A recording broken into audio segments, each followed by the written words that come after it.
What up, everyone? This is Chris Hitzwa here, coming to you with my first ever movie review. And tonight I'm going to be reviewing one of the most anticipated movies of 2016, and that is Rogue One: A Star Wars Story. It's been a few hours since I've seen the movie. It's pretty late here down in California. It's a little past 1 o'clock, but wanted to get this review out tonight and share my thoughts on the movie. I saw the IMAX 3D version of the movie. There's a little Death Trooper flyer that they give you when you buy your IMAX ticket, so that's whatever. And rocked a Rogue One Star Wars T-shirt when I saw the movie, and it was a great Friday night at the movies, no doubt. And as for the movie, Rogue One: A Star Wars Story holds the distinction of being the first ever spin-off type movie in the Star Wars universe. It's not connection to the Skywalker saga at all. And on that basis, Rogue One: A Star Wars Story is a true accomplishment in terms of the Star Wars films. It is a great film on its own, but it is also a great anthology film in the Star Wars saga. The movie, what the movie is, it's all about what you've seen. It's the pair of the rebellion, that group of rebels. Our main character Jyn Erso. It's all about the plans of how those rebels stole the plans for the Death Star and how that all leads up to A New Hope. And this film really does a good job on delivering on the war aspect that was promised in the trailers. The trailers promised a very dark, gritty, more adult kind of Star Wars film, and this film definitely does that. That is the absolute highlight for sure. And what helps it along is having a really good lead characters, and really good characters all throughout the film. Jyn Erso, really good character, man, played by Felicity Jones, and she's a really nice lead. Her character, it's a really kind of an emotional story for her, and I really got invested in what was going on, and there's a dynamic with her father that I thought was really good in the film.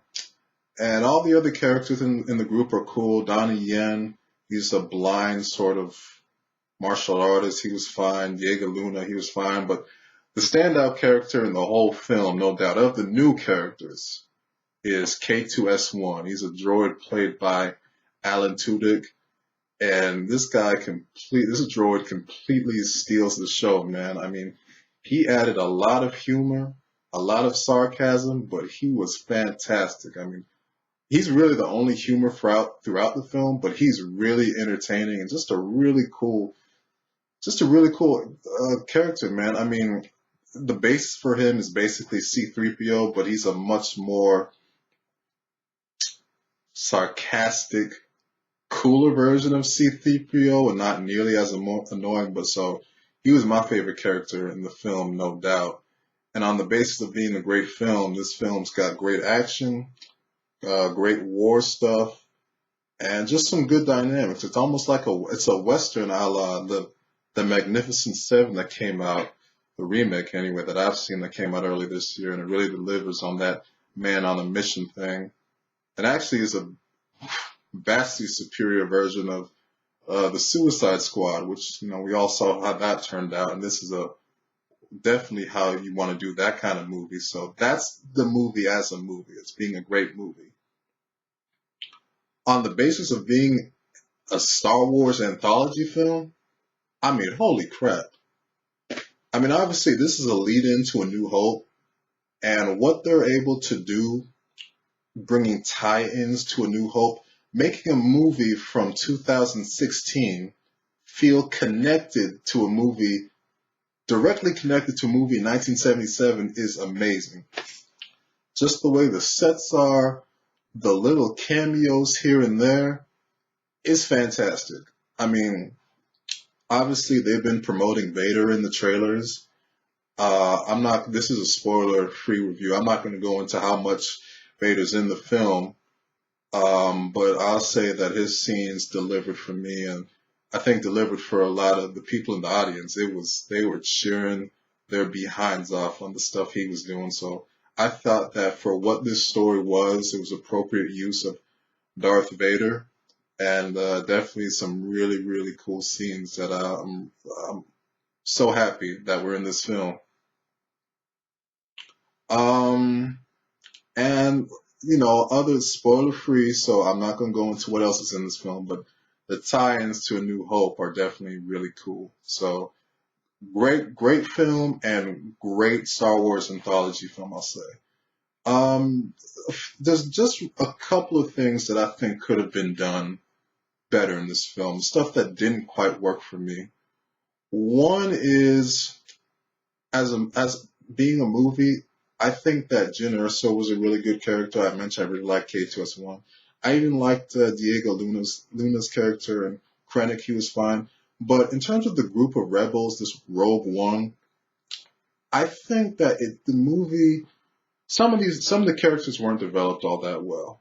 There wasn't a whole lot to Donnie Yen's character, and there was another guy that he was hanging out with, another Asian guy. Those guys weren't developed a whole lot, and I think the movie could have used a bit more development in terms of developing these characters, like stuff with Diego Luna's character. He didn't have a whole lot of development, and just the other characters in the group. But there's more development. Maybe you could have felt more and more camaraderie, and the final third of the film would have delivered even more than what it did already.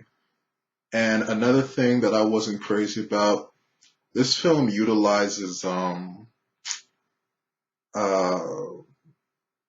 age youngering technology. I don't know exactly what you would call it. And there's a couple of characters that they use it on in this film. One that, hell, I'll just mention it. Tarkin from the original movies. He's in this movie quite a bit, and the age effect that they used to make Peter Cushing look younger, I didn't think it looked that good, man. And just from the opening scene, I thought it was kind of off-putting. I mean, even though they've used this technology a lot, and I think it looks good sometimes, like how they did with Iron Man in Civil War. Here, it didn't really work for me, and it kind of took me out of the film. But I mean, those are just two minor problems for me. I mean, the final third of this film is orgasmic for Star Wars fans. I mean, the final third, the final battle that goes on is incredible. That's when you get a lot of tie-ins to A New Hope, and it just makes for a really good movie, man. I mean, The Force Awakens last year, I really liked The Force Awakens. I think that's a really good movie, but that film had its problems of playing it too safe, not a whole lot of originality when it came to the story. This film is completely unique and a great tie-in to A New Hope, and that just makes it such a great experience, man. So overall, for me, I really love this movie. I'm gonna give it a 9 out of 10. Definitely one of the best movies of the year for me. And right when it was done, I wanted to pop in A New Hope and watch that on Blu-ray. Fortunately, it's kind of late, so I think I'll do that tomorrow. But yeah, so anyway, thanks for watching, guys, and go see the movie. It's a really good one. Bye.